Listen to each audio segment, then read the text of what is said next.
It is. I never wanted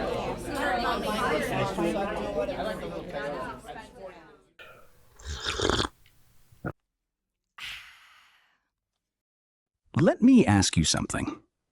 If you slammed your face into a tree as hard as you could, how many times do you think you could do it? Once? Maybe not even once. A woodpecker can strike wood many times in a single second. Its beak can hit the surface at roughly the speed of a fast bicycle. And during the instant of impact, some measurements have estimated that its head experiences forces approaching 1,000 times the pull of gravity. A human subjected to anything resembling that should be unconscious. The brain should crash against the inside of the skull. Blood vessels should tear. Neurons should stretch. After thousands of impacts, the damage should be impossible to miss. But the woodpecker pulls its head back, looks at the hole, and does it again. Then again. Then several thousand more times before lunch. For decades, scientists thought they knew why. The woodpecker, they said, had evolved a collection of natural shock absorbers. A flexible beak, spongy bone inside the skull, powerful neck muscles, and an extraordinary tongue-supporting structure that wraps around the back of its head, supposedly acting like a safety belt around the brain. It was one of those explanations that seemed too perfect to question. Engineers studied it, helmet designers copied it, articles repeated it. Nature, apparently, had built a bird with its own suspension system. But in 2022, researchers filmed woodpeckers striking wood with high-speed cameras and discovered something that turned the entire explanation backwards. The woodpecker's head was not absorbing the shock. It was transmitting it. The skull behaved less like a helmet and more like a hammer. And that means the real reason woodpeckers survive may have almost nothing to do with cushioning the impact. There are three parts to the answer. The first is hidden inside the bird's head. The second happens during the fraction of a second before its beak touches wood. And the third changes the question completely, because there is evidence that woodpeckers may not escape every consequence of those impacts after all. Oh no. Start with the explanation you have probably heard. The woodpecker's skull acts like a shock absorber. It sounds reasonable. When a car crashes, the front of the vehicle crumples. That deformation absorbs energy and increases the amount of time over which the vehicle stops. The longer the stop takes, the lower the peak force on the people inside. Helmets work in a similar way. Foam compresses. Energy is dissipated. The head slows down more gradually. So researchers assumed that the woodpecker must be doing the same thing. Its beak would deform slightly, special bone would absorb the force, its unusual tongue structure would wrap around the skull and cushion the brain. There was only one problem. A shock-absorbing woodpecker would be a terrible woodpecker. Think about what the bird is trying to accomplish. It is not attempting to protect the tree. It is trying to break it. Every bit of energy absorbed by the skull is energy that never reaches the wood. Imagine trying to hammer a nail with a rubber mallet attached to a spring. Your hand might feel better. The nail would not. Evolution was not trying to produce the safest possible impact. It was trying to produce an effective one. When researchers examined 3 woodpecker species during real pecking, they found that the beak and brain case slowed down almost together. The skull did not dramatically reduce the deceleration reaching the brain. The entire head remained remarkably rigid. That rigidity was not a flaw. It was the point. The bird's skull was helping transfer energy into the tree. So, if the head is not cushioning the impact, why does the brain survive it? This is where the numbers become misleading. 1,000 G sounds catastrophic because, for a human, it probably would be. But acceleration alone does not determine whether a brain is injured. Duration matters. Direction matters. Rotation matters. And size matters far more than it appears. A woodpecker's brain is tiny. That does not simply mean there is less brain to injure. It means there is less mass resisting the sudden stop. When your car brakes, everything loose inside it tries to continue moving forward. A heavy object carries more momentum than a light one traveling at the same speed. The same principle applies inside a skull. The larger and heavier the brain, the more force is required to stop it. A woodpecker's brain has very little mass. It also fits tightly inside the skull, with relatively little room to move. A human brain is suspended in fluid. That fluid protects it during ordinary movement, but during a sudden impact, the brain can shift, deform, and strike the interior surfaces of the skull. This creates what doctors call coup and contra-coup injuries. Damage can occur where the impact begins, and again on the opposite side when the brain rebounds. The woodpecker has much less space for that rebound. Its brain is compact. Its surface is relatively smooth, and the impact lasts for an extremely short time. The acceleration number may be enormous, but it appears and disappears in a flash. That combination changes the calculation.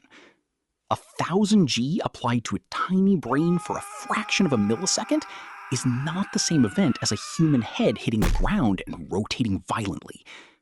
And rotation may be the most important clue of all. The brain handles straight-line acceleration better than twisting. Rotation creates shear. Different parts of the brain move at different speeds. Nerve fibers stretch. Connections between regions can be damaged even when the skull never fractures. Watch a woodpecker closely. It does not swing its head into the tree at a random angle. The strike is controlled. The beak, skull, and neck are aligned. The movement is almost perfectly forward and backward. The bird is not merely hitting hard, it is hitting straight. That is the second part of the answer.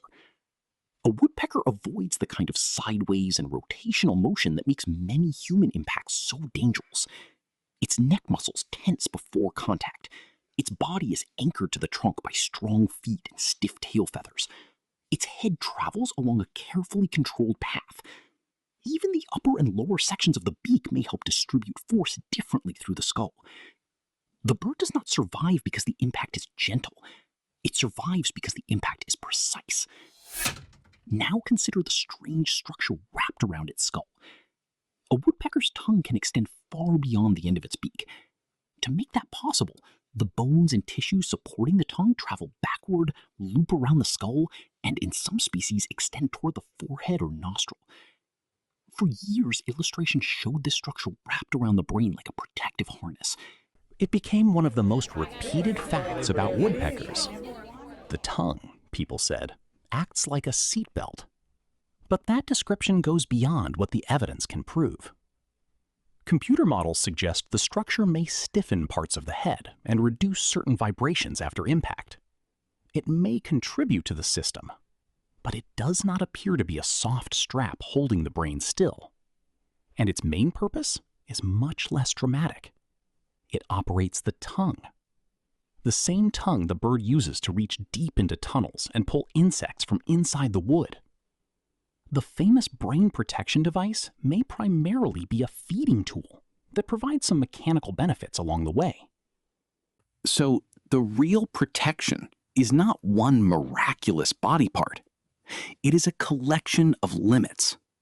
A small brain, a tight fit inside the skull, a short impact, a rigid head, a straight strike, minimal rotation.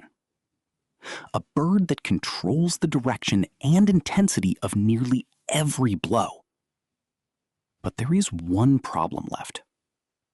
The question assumes that woodpeckers suffer no brain damage, and we do not actually know that. In 2018, researchers examined preserved brains from 10 woodpeckers and compared them with brains from birds that do not repeatedly hammer their heads into trees.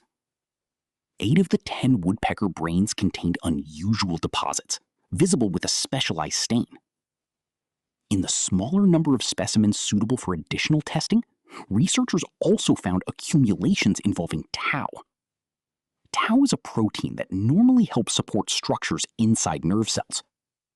In humans, abnormal accumulations of tau are associated with conditions including chronic traumatic encephalopathy and Alzheimer's disease. That sounds like the mystery has been solved in the opposite direction. Perhaps woodpeckers do injure themselves. Perhaps the bird hammering outside your window is walking around with the neurological equivalent of a retired boxer. But the study could not establish that. The sample was small. The bird's ages and life histories were not fully known. And tau in a woodpecker may not mean what tau means in a human. It is possible that the deposits represent damage. It is also possible they are part of a protective response. The same biological reaction that signals disease in us could help stabilize or repair the woodpecker's brain.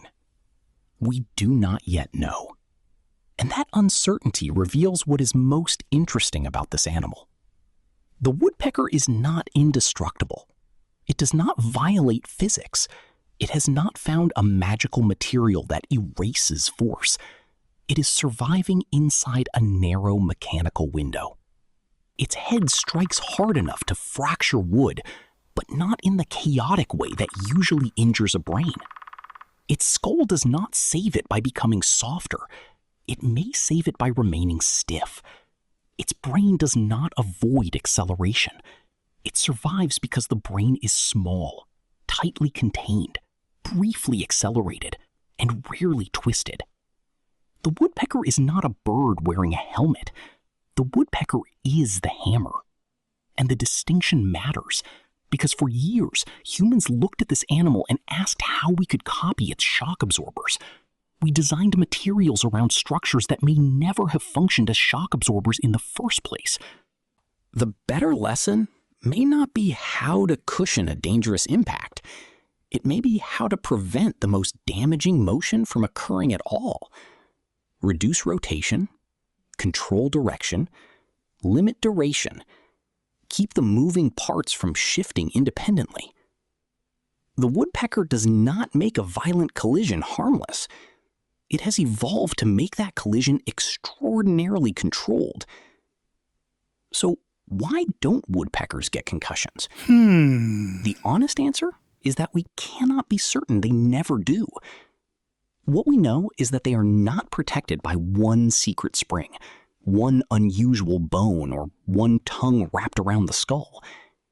They survive because almost every part of the impact has been engineered by evolution. The angle, the timing, the scale, the shape of the brain, the stiffness of the head, and the muscles that line everything up before the strike begins. What looks like reckless violence is actually precision, repeated thousands of times. And the feature everyone thought was protecting the woodpecker by softening the blow may be doing exactly the opposite. It makes the bird a better hammer. Because sometimes the safest way to survive an impact is not to absorb it. It is to make absolutely certain it travels in the right direction. So the next time you hear a woodpecker hammering away at a tree, remember this. It is not surviving because nature wrapped its brain in bubble wrap. It survives because every strike is small, straight, brief, and extraordinarily controlled. The woodpecker is not somehow escaping physics. It is simply much better at using it than you are. And considering you can injure yourself by sleeping in the wrong position, that hardly seems fair. If there is a strange question you cannot stop thinking about, leave it below. It might end up on the question board.